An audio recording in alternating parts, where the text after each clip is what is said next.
So I'm Andrew West. I'm an assistant professor here at Boston University in the Department of Astronomy.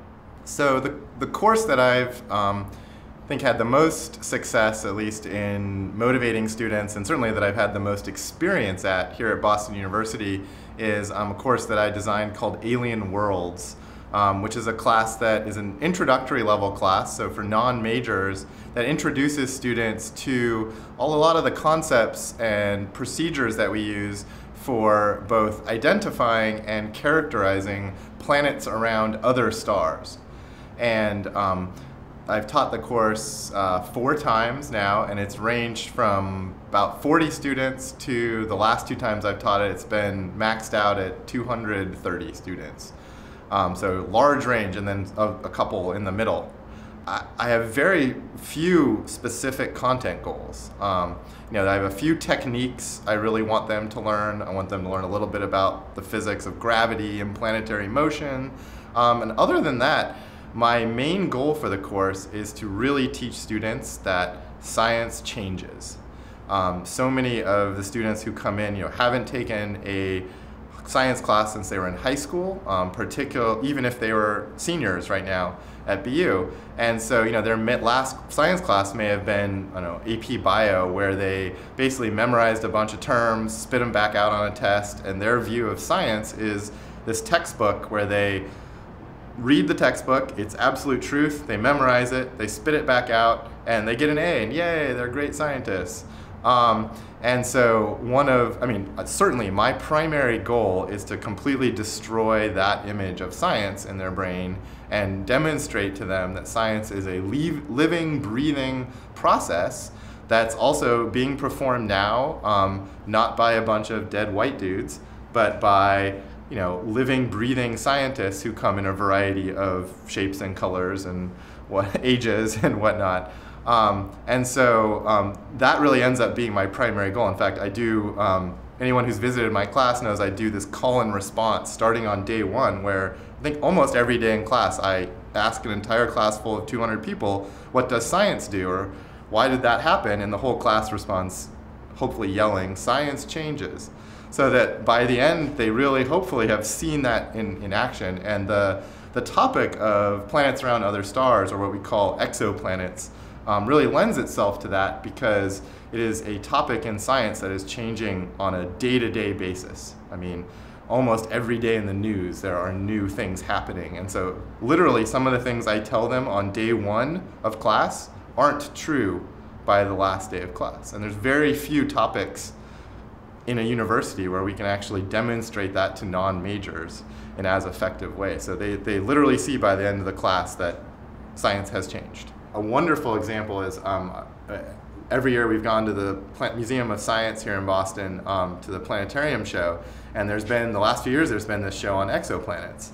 It's now horribly out of date. I mean, I think it was designed in 2010 or 11, but there's this really fun statement in there where a preeminent exoplanet scientist who's maybe from a university in the Boston area that will go unnamed is talking about exoplanets and how we're going to be discovering more of them, and talks about the different types of stars that they might be around, and basically says, a lot of the stars in our galaxy are binary stars, and basically you can't have planets around binary stars. Pretty blanket statement. And literally, I think 2 months after that planetarium show went live, they found planets around a binary star. And so, actually we watched the press release in Alien Worlds. So it's actually, NASA does all their press releases at 2 p.m. Eastern on Tuesdays or Thursdays. And that's exactly when my class is. And so we actually watch the press releases sometimes in class. And it's fun because I don't actually know what they're going to be. I'll see that it's going to be something about exoplanets, and I'll tell the class I have no idea what they're going to say. And that was actually one, and we had already been to the planetarium, and so I was like, oh, guess what? Professor so-and-so was wrong, and science does what? And you know what they said? Changes. So, yeah, so again, I think some of those goal things are not as hard to change, just given the examples we have. Certainly the math phobia and the math stuff. I still struggle a lot with how to get students to even want to do basic ratio and proportions, or understand the inverse square law of gravity in a way that doesn't make them run for the hills when they see a square in the denominator of an equation, and how to apply that. I mean, I give lots of examples, and we do a lot of things in class, even in the big class where we do like think, pair, share, where I have them even in a giant concert hall break into small groups and talk amongst each other and work on problems. And we don't do clickers, but I do kind of a style of clicker-ish stuff. We do lots of multiple choice kind of questions where they have to vote and work in teams and revote, and kind of similar style to what people doing clickers are doing. And that certainly helps, but I think that's still a piece that I'm working on in my own teaching strategy. In terms of students bringing questions, I mean, there are a number of fora that students can do that. And some of them I've already talked about, things like the social media. So Facebook, a lot of questions come up about, you know, something that either is right on topic or maybe slightly off. You know, they see an article and they want to know a little bit more. And that becomes, you know, that forum becomes a place where we discuss those. And then once in a while, if it's really relevant to whatever we're talking about in class, I will say, you know, so-and-so talked about this in the Facebook group, let's actually bring it up in class. You know, also these minute papers do exactly the same thing. So students will come up with very, sometimes big questions in there, and one of the techniques I do and encourage my teaching fellows to do is not only answer the question, but if they have something that's, you know, really important for the class, I actually write in my response, and I instruct my TFs to do the same. I instruct them to tell the student to actually ask the question in class. So, you know, I say like, wow, wonderful question, Rachel. Can you please ask that at the very beginning of class? Because I leave the first like 5 minutes of class open for questions. And so I'll encourage someone in a minute paper to make sure they ask that in front of the whole class. And sometimes they're still shy, and I'll say, oh, Rachel, I thought you said you had a question earlier. And she'll say, yes. So in that way, I'm bringing things in like that.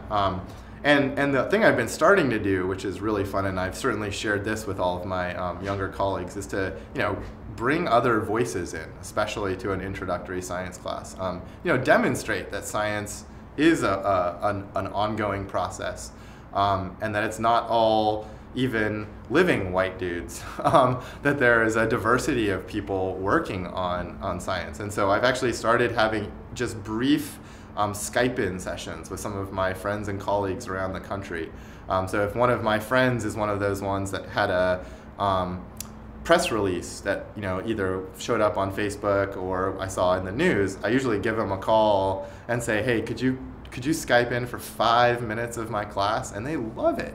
And my students love it. You know, I get to talk with Dr. Andrew Howard at University of Hawaii, and he did this last semester. He turned his laptop around his office and said, look, I'm in Hawaii. And, you know, I mean, it was really fun. And again, huge response from the students for that.